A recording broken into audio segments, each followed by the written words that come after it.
Jalan pulang. Saya menyampaikan di pertemuan sebelumnya bahwa surat Al-Fatihah itu adalah Ummul Quran. Ibunya Al-Quran 30 juz. Sehingga apa yang ada di dalam Al-Quran dari Alif Lam Mim sampai surat An-Nas itu semuanya dikandung maknanya di dalam 7 ayat surat Al-Fatihah. Semuanya dikandung di dalam 7 ayat surat Al-Fatihah. Jadi dia 7 ayat tetapi ada di dalam sekian ribu ayat Al-Quran. Makanya disebut dengan Ummul Quran atau disebut juga dengan As-Sab'ul Mathani, 7 ayat yang diulang-ulang. Salah satu di antara makna 7 ayat yang diulang-ulang, selain diulang-ulang di dalam sholat, juga berarti diulang-ulang penjelasannya, diulang-ulang pemaknaannya di dalam ayat-ayat yang lain di seluruh ayat Al-Quran. Ini ajaibnya surat Al-Fatihah. Makanya saya selalu bilang, siapa yang membaca surat Al-Fatihah, maka seperti membaca 30 juz Al-Quran. Keutamaannya kayak gitu. Termasuk ayat ke-6, ketika Allah berfirman, Ihdinas siratal mustaqim. Tunjukkan kami jalan yang lurus. Jadi di sini teman-teman kita berdoa agar Allah tunjukkan kita jalan yang lurus. Kita minta, ya Allah, beri kami petunjuk. Tunjukkan kami jalan yang lurus. Gimana caranya kami hidup? Gimana caranya kami mengisi hari-hari kami? Gimana caranya kami bisa pulang kepadamu dalam keadaan selamat? Gimana caranya agar kami bisa sampai kepada Engkau? Gimana caranya agar kami tidak salah jalan? Tunjukkan kami jalan yang lurus. Apa pelajarannya di sini teman-teman? Ketika kita meminta kepada Allah untuk ditunjukkan jalan yang lurus, di sini tuh ada sebuah pengakuan kalau kita nggak tahu jalan. Di sini tuh ada sebuah kesadaran, self-awareness, kalau kita itu merasa bodoh. Kalau kita tuh merasa nggak tahu apa-apa, Allah lebih tahu. Allah lebih berilmu. Allah lebih maha mengerti. Allah lebih bijaksana. Kita tuh bodoh, awam, nggak tahu apa-apa. Di sini sebuah iktiraf, sebuah pengakuan. Sehingga kalau ada orang yang membaca ayat Ihdinas siratal mustaqim, tetapi dia merasa lebih tahu daripada Allah, berarti dia belum membaca Ihdinas siratal mustaqim. Apapun bidang ilmu yang kita kuasai, kita tuh bodoh teman-teman. Apapun keahlian kita, kita tuh awam. Jangan ketika kita diberikan sedikit ilmu oleh Allah, menjadi seorang saintis, menjadi seorang dokter ahli, menjadi seorang profesor, menjadi seorang konsultan dan seterusnya, kita merasa lebih tahu daripada Allah. Itu enggak ihdinas siratal mustaqim. Ketika kita menjadi seorang desainer, kita merasa lebih tahu fashion pakaian yang lebih baik daripada fashion style yang Allah udah jelaskan di dalam Al-Quran. Itu enggak ihdinas siratal mustaqim. Orang yang benar membaca ihdinas siratal mustaqim itu ketika dia baca ihdinas siratal mustaqim, ya Allah tunjukkan kami jalan yang lurus, pada saat yang sama dia ngerasa bodoh. Dia ngerasa nggak tahu apa-apa. Dia ngerasa nggak ngerti apa-apa. Dan dia jujur minta petunjuk dari Allah, yang kalau Allah beri petunjuk dia akan ikuti. Itu baru benar membaca Al-Fatihah. Itu baru benar membaca Ihdinas siratal mustaqim. Tapi kalau dia baca Ihdinas siratal mustaqim, ya Allah tunjukkan saya jalan yang lurus, lalu Allah tunjukkan jalannya tentang masalah finansial. Bisa jadi kita seorang konsultan finansial. Bisa jadi kita seorang ahli ekonomi. Bisa jadi kita seorang bankir. Bisa jadi kita seorang trader yang main saham dan seterusnya. Kita baca ihdinas siratal mustaqim, lalu Allah tunjukkan petunjuk. Allah tunjukkan jalan yang benar dalam masalah finansial. Salah satunya adalah janganlah kamu makan dari hasil riba. Janganlah kamu mempraktekkan riba. Terus kita bilang, wah ini sistem sebetulnya sehat buat ekonomi kita. Sebetulnya sistem riba itu nggak murni bermasalah sih, secara finansial tuh bagus. Asalkan kita bijak mengelolanya dan segala macam. Berarti kita belum membaca ihdinas siratal mustaqim. Berarti kita belum benar-benar menyadari kalau kita tuh bodoh, Allah lebih tahu. Rabbi, ana jahilun wa anta alimun. Ya Rabbi, saya itu bodoh dan engkau maha tahu. Makanya saya bertanya kepadamu. Makanya saya meminta kepadamu. Ihdinas siratal mustaqim. Kalau kita bertanya kepada seseorang, terus kita membantah, kira-kira apa pendapat orang tentang itu? Berarti kita nggak bertanya. Kita sok tahu, atau kita mengetes dia, atau kita keras kepala, dan seterusnya. Makanya, kalau kita baca ihdinas siratal mustaqim yang benar, haqqut tilawah, kita mulai dengan self-awareness. Kita mulai dengan kesadaran, tau'iyah, wa'yun nafs, kesadaran diri. Kita mulai dengan iktiraf, pengakuan, bahwa kita bodoh, Allah maha bijaksana, Allah maha tahu. Makanya kita minta kepada Allah. Makanya kita bertanya kepada Allah. Makanya kita memohon kepada Allah. Ihdinas siratal mustaqim. Ya Allah, tunjukkan kami jalan yang lurus.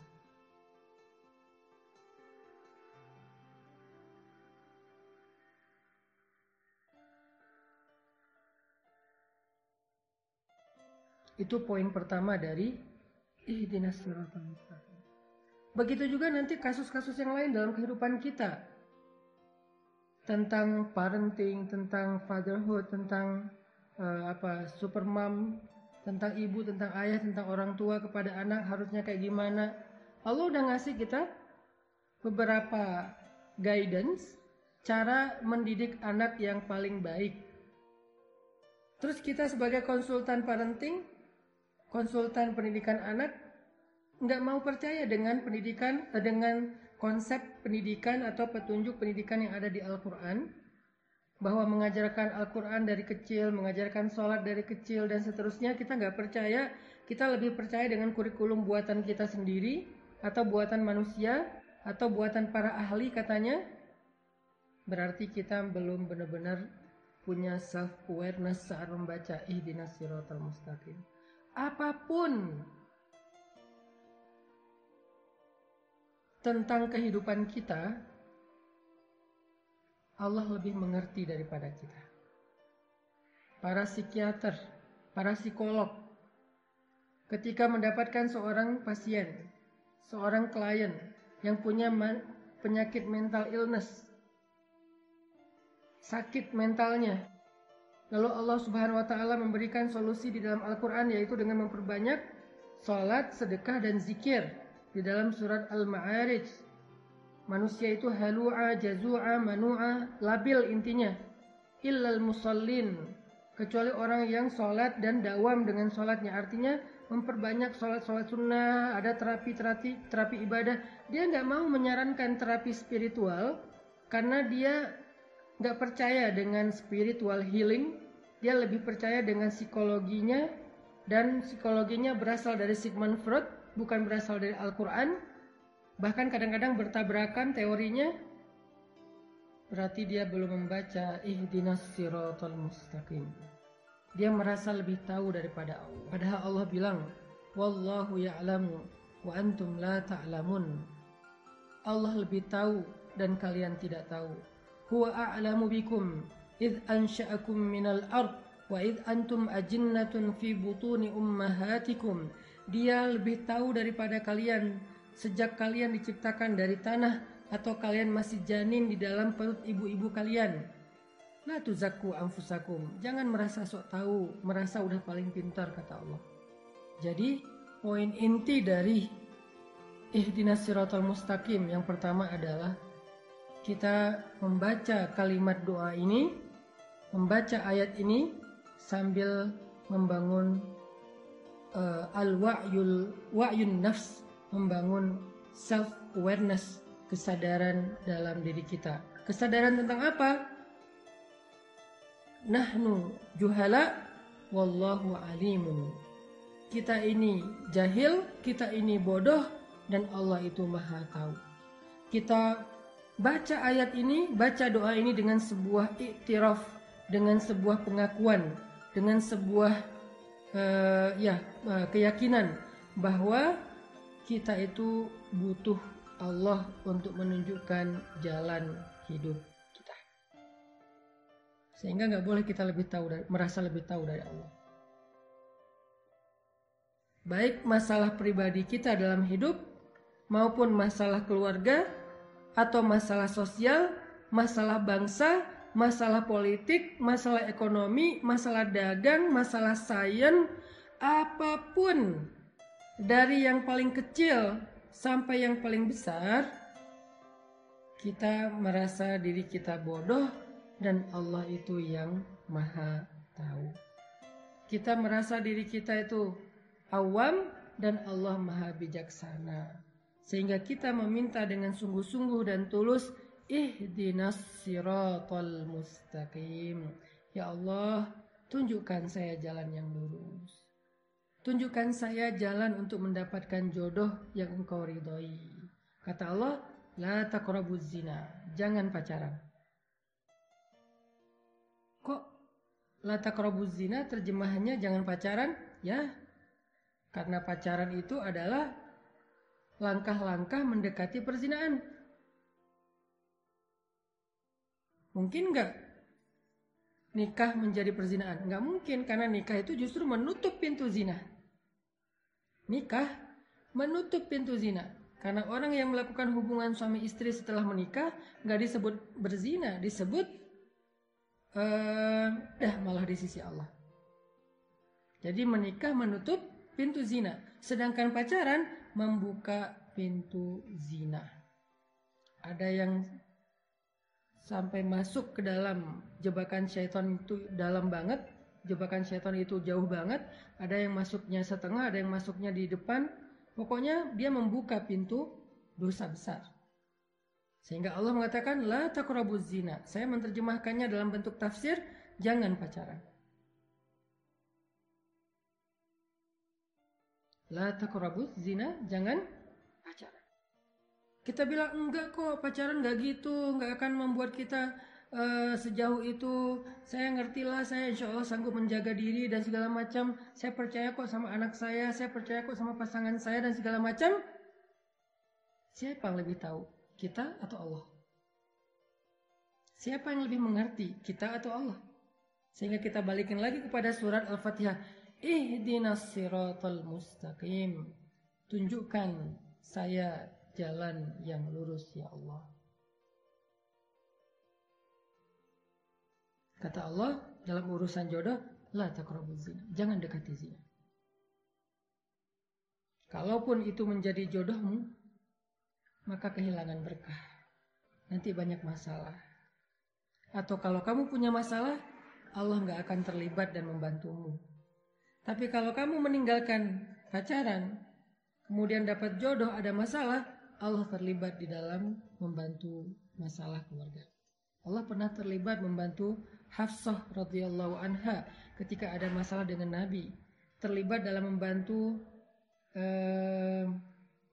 Khawlah bintu Sa'labah ketika dia dizihar oleh suaminya, ditalak dengan konsep zihar oleh suaminya di surat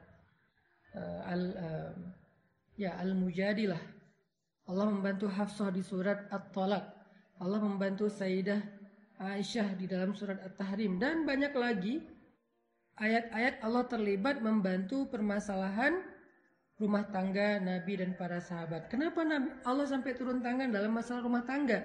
Karena mereka memulai rumah tangga itu dengan cara yang Allah ajarkan. dengan petunjuk yang Allah tunjukkan. Ihdinas siratal mustaqim. Tapi ketika dia memulai rumah tangga itu bukan dengan cara yang Allah ajarkan, bukan dengan petunjuk yang Allah turunkan, nanti ketika ada masalah, Allah nggak akan terlibat. Dan itu hak Allah. Kita nggak melibatkan Allah kok dari awal. Kenapa kita maksain Allah terlibat di tengah atau di akhir? Kan nggak fair dong. Di awal ketika kita memulai hubungan rumah tangga, kita nggak melibatkan Allah, kita pakai cara kita sok tahu. Nanti di tengah kita melibatkan Allah, kita maksa Allah kok nggak bantu saya. Kan dari awal nggak kita libatkan. Kalau kita libatkan Allah dari awal, kita nanya, ya Allah, cara dapat jodoh yang benar itu gimana? Allah bilang, jangan pacaran. Terus caranya ta'aruf. Ta'aruf itu ada fikihnya. Ikuti aja fikih itu. Kalau belum berhasil, sabar dulu. Allah sediakan yang lebih baik. Kalau belum datang juga, sabar dulu. Berarti yang lagi disiapkan itu istimewa, makanya butuh waktu. Sampai ketemu, nanti ada masalah. Allah akan terlibat dalam menyelesaikan masalah kita atau bahkan membela kita. Karena kenapa? Kita libatkan Allah dari awal. Gimana melibatkan Allah dari awal? Ikutin petunjuk yang Allah sudah turunkan. Ihdinas siratal mustaqim. Itu poin pertama teman-teman. Tentang ihdinas siratal mustaqim. Adalah i'tiraf dan wa'yun nafs. Ada pengakuan dan ada kesadaran diri. Jadi kita tuh harus tahu diri ketika baca ihdinas siratal mustaqim. Sampai di sini jelas ya, insyaallah. Jangan sampai kita berdoa meminta sesuatu yang kita merasa udah lebih tahu. Aneh kan? Kita minta kepada seseorang, kita bertanya kepada seseorang sesuatu yang kita ngerasa udah lebih tahu. Ya aneh. Kalau kita bertanya kepada seseorang, kita harus yakin bahwa kita emang nggak tahu dan kita yakin orang itu lebih tahu dari kita, makanya kita nanya. Kalau nggak disebut basa-basi atau ngetes. Nggak mungkin kita baca ihdinas siratal mustaqim untuk ngetes Allah. Jangan sampai juga kita baca ihdinas siratal mustaqim sekedar basa-basi doang. Kalau kita basa-basi, Allah juga basa-basi. Kita minta petunjuk Allah, basa-basi, Allah kan tahu isi hati kita. Bahwa kita merasa lebih tahu dari Allah dan gak percaya dengan omongan Allah. Nanti Allah juga akan basa-basi loh sama kita. Basa-basi bantuin kita, basa-basi ngeijabah doa kita, basa-basi memperlakukan kita. Nauzubillah. Jangan basa-basi sama Allah. Jujur aja karena Allah lebih tahu isi hati kita. Pas kita berdoa ihdinas siratal mustaqim, jujur aja di dalam hati kalau kita itu emang gak tahu dan kita percaya Allah lebih tahu. Dan kita percaya nggak ada yang lebih tahu daripada Allah. Sehingga apapun yang Allah akan tunjukkan kepada kita, semua benar. Nggak ada yang salah. Karena kita yakin Allah lebih tahu. Dan berarti benar. Apa yang Allah akan ngomong kepada kita benar. Ya Allah tunjukkan saya cara berpakaian yang terhormat. Allah bilang gini, tutuplah auratmu, julurkanlah jilbabmu, tundukkanlah pandanganmu, dan seterusnya. Itu benar. Ya Allah tunjukkan saya cara misalnya mendidik anak yang benar. Allah bilang begini, ajarkan dia sholat, jaga dia dari api neraka. Itu yang paling benar. Jadi ketika kita minta petunjuk Allah itu bukan cuman ihdinas siratal mustaqim tanpa alasan, tanpa makna yang jelas, harus jelas. Dan setiap hari arti dari ihdinas siratal mustaqim itu akan beda-beda.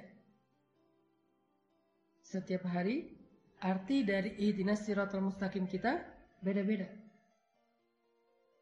Tergantung apa? Tergantung hari itu kita lagi bingung soal apa. Tergantung hari itu kita lagi butuh petunjuk apa dari Allah. Sehingga terjemahannya beda-beda. Kalau hari itu kita lagi ada masalah dalam hubungan rumah tangga, ribut dengan pasangan, kita bilang ihdinas siratal mustaqim. Maknanya apa? Ya Allah gimana ya cara berdamai dengan pasangan? Ya Allah gimana ya cara berlapang dada? Ya Allah gimana ya cara bisa memaafkan? Ya Allah, gimana ya cara bisa lebih easy going, gak hard feeling? Karena hari itu kita lagi ada masalah dengan pasangan. Dengan itulah sholat akan menjadi penolong kita. Wasta'inu bis sabri was sholat. Mintalah pertolongan dengan sabar dan sholat. Karena kita berbicara kepada Allah bukan hanya dengan lisan, tapi juga dengan hati. Kita berbicara kepada Allah bukan hanya dengan lisan. Lisan kita mengucapkan kalimat yang sama antara satu orang yang sholat dengan orang yang lain. Ada 3 orang yang sholat berjamaah misalnya. 3-tiganya baca ihdinas siratal mustaqim kan? Tapi maknanya beda-beda tergantung masalah hidup mereka masing-masing. Yang pertama, ihdinas siratal mustaqim, tunjukkan kami jalan yang lurus. Dia artikan, ya Allah, tunjukkan cara saya untuk bisa islah, berdamai dengan istri saya. Yang kedua, ihdinas siratal mustaqim, dia artikan, ya Allah, tunjukkan cara jalan bagi saya untuk mencari rezeki yang halal. Yang ketiga, ihdinas siratal mustaqim, ya Allah, tunjukkan saya gimana caranya saya bisa mengemban amanah atau sebuah jabatan dengan cara yang Engkau ridhoi. Tunjukkan saya caranya. Masing-masing punya hajat. Dan semua kita bodoh, nggak tahu apa-apa, nggak ngerti gimana cara menjalani hidup, gimana cara mengangkat beban, gimana cara keluar dari masalah, kita nggak tahu. Yang keempat, ihdinas siratal mustaqim, tapi artinya, ya Allah, tunjukkan saya cara mendapatkan jodoh tadi. Jadi poin kedua teman-teman, dari ihdinas siratal mustaqim, makna meminta petunjuk di dalam ayat ini berbeda-beda karena masalah hidup kita itu berbeda-beda. Ihdinas siratal mustaqim itu kalimat yang umum. Sehingga dengan keumumannya dia berlaku untuk semua masalah hidup kita. Dengan keumumannya berlaku untuk semua kasus yang sedang kita alamin dan kita kebingungan untuk bisa menyelesaikannya. Sehingga kita bisa memaknainya secara spesifik. Kita bisa memaknainya sesuai dengan kasus masing-masing masalah kita. Makanya poin kedua dari ihdinas siratal mustaqim ya adalah maknanya sangat kontekstual, tergantung masalah yang sedang kita hadapi. Dengan begitulah sholat menjadi penolong. Dan itulah alasan kenapa sholat itu harus berkali-kali dalam sehari dan gak cukup sehari, setiap hari. Kenapa sih sholat itu gak seumur hidup sekali aja? Karena sholat itu penolong. Dan kita butuh pertolongan Allah setiap saat. Salah satu cara menjemput pertolongan Allah selain membaca iyyaka na'budu wa iyyaka nasta'in adalah ihdinas siratal mustaqim. Beri saya petunjuk.